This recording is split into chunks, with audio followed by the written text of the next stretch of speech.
नमस्कार दोस्तों। पिछले एपिसोड में हमने कांग्रेस पार्टी के बारे में बात किया था कि किस तरीके से उन्हें इंडियन कंट्री को रूल किया और किस तरीके से उन्होंने इंडियन इकोनॉमी की वाट लगाई। और आज हम बात करेंगे बीजेपी पार्टी की हिस्ट्री के बारे में, क्योंकि बीजेपी एक ऐसी पार्टी है जिसने इंडिया कंट्री को रूल किया और अभी भी कर रहे हैं। ये दूसरी ऐसी पार्टी है। तो अगर हम मोटे मोटा अगर रिपोर्ट देखें, बीजेपी ने 2 बार सरकार बनाई। पहली बार 99 से लेके 2004 तक और दूसरी बार 2014 से लेके फिलहाल करंट 2018 तक फिलहाल उनकी सरकार चल रही है। अब पिछले एपिसोड में हमने बात किया था कि कांग्रेस ने 59 ईयर्स में $1 इज इक्वल टू 1 रुपीज़ को $1 इज इक्वल टू 56 रुपीज़ तक एवरेज में वहाँ तक पहुँचा दिया था। यानी कि किस तरीके से इंडियन इकोनॉमी कितनी गिर गई थी। अब बात करते हैं कि बीजेपी की डेवलपमेंट्स के बारे में। बीजेपी ने क्या क्या स्टेप्स लिए इन सारी समस्याओं का समाधान दूर करने के लिए। पहली बात ये भी हम इसके बारे में डिस्कस करेंगे, बीजेपी क्या बोलकर आई थी सरकार में। बीजेपी ने कहा था कि हम महंगाई के बारे में उन्होंने बात की थी कि महंगाई को दूर करेंगे। पेट्रोल के बारे में तो इन्होंने इतना घमासान आंदोलन किया था, पूछो मत, कांग्रेस के विरोध में। ब्लैक मनी के बारे में इन्होंने बात की थी। तो ऐसे काफ़ी सारे अनएम्प्लॉयमेंट प्रॉब्लम को सॉल्व करने की बात की थी इन्होंने। तो अब बीजेपी जब सरकार बनी 1999 से लेकर 2004 और 2014 से लेकर 2018, तो यानी कि 9 साल का अगर हम रिपोर्ट देखें, करेंसी की इन्होंने भी वाट लगाई, वो भी कांग्रेस के डबल स्पीड में। यानी कि 59 ईयर्स 56 रुपीज़, लगभग आप मान के चलिए हर साल उन्होंने 1 रुपये की धज्जियाँ उड़ाई है कांग्रेस वालों ने।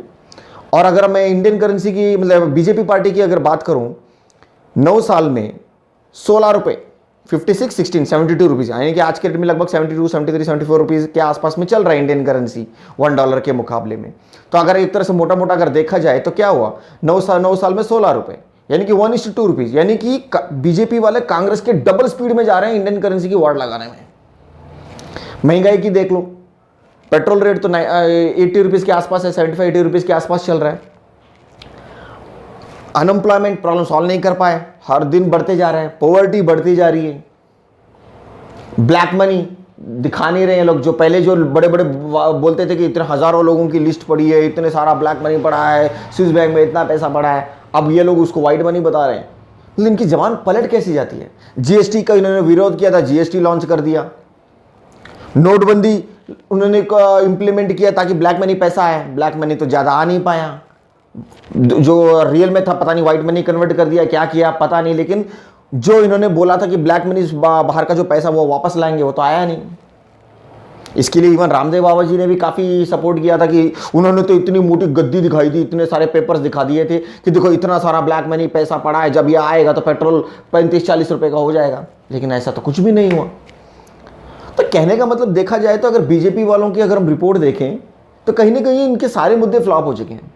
ब्लैक मनी आया नहीं, अनएम्प्लॉयमेंट प्रॉब्लम सॉल्व हुए नहीं, गरीबी हटी नहीं, महंगाई बढ़ती चली गई। जीएसटी का विरोध करने वाले जीएसटी को लॉन्च कर रहे हैं। ये दोहरी नीति की सिस्टम समझ में नहीं आता, ये बीजेपी वाले काम क्या कर रहे हैं।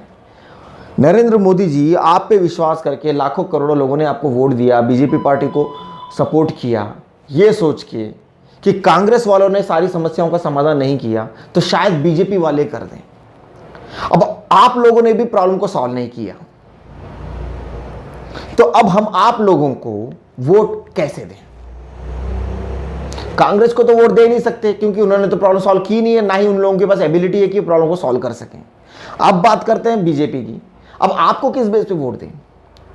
आप लोगों को भी तो वोट देने का कोई तुक ही नहीं बनता है, किस बेस पे दे भाई। आप बता दीजिए, आपने अगर क्या आपने एक भी प्रॉब्लम सॉल्व किया है क्या।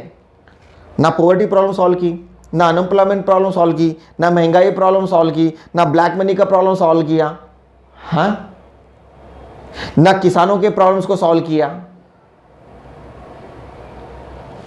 एक भी प्रॉब्लम, वुमेन्स इंडिपेंडेंट राइट्स के बारे में प्रॉब्लम सॉल्व नहीं किया, क्राइम प्रॉब्लम सॉल्व नहीं किया, टेररिज्म प्रॉब्लम सॉल्व नहीं किया, कश्मीर प्रॉब्लम सॉल्व नहीं किया, एनआरसी प्रॉब्लम सॉल्व नहीं किया।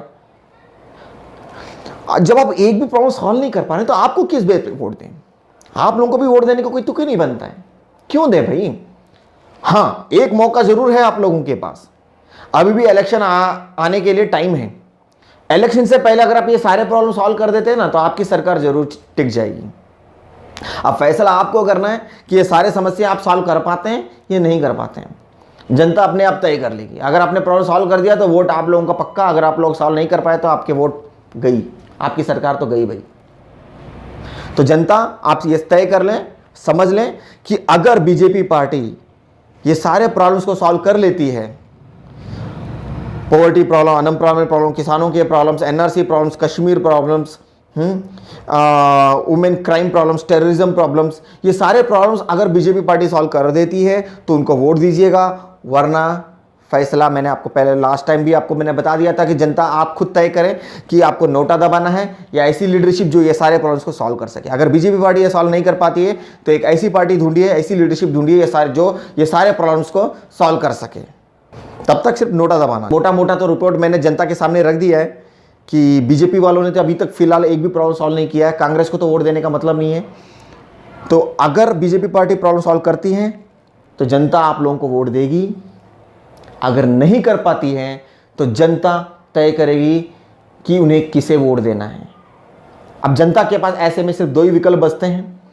पहला विकल्प ऐसी पार्टी जो ये सारे प्रॉब्लम्स को सॉल्व कर सके, वो भी 2 से 3 साल के अंदर, ऐसी पार्टी को ही वोट देना, वरना सिर्फ नोटा दबाएगी।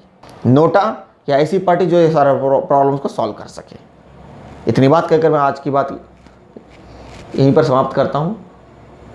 और इंडियन करेंसी के बारे में, इंडियन डेवलपमेंट के बारे में आने वाले टाइम में, इंडियन करेंसी, इंडियन डेवलपमेंट और इंडियन हिस्ट्री के बारे में आगे भी हम बात करेंगे आने वाले एपिसोड में। आज मैं इतनी बात बोलकर अपनी बात ख़त्म करता हूँ। नमस्कार।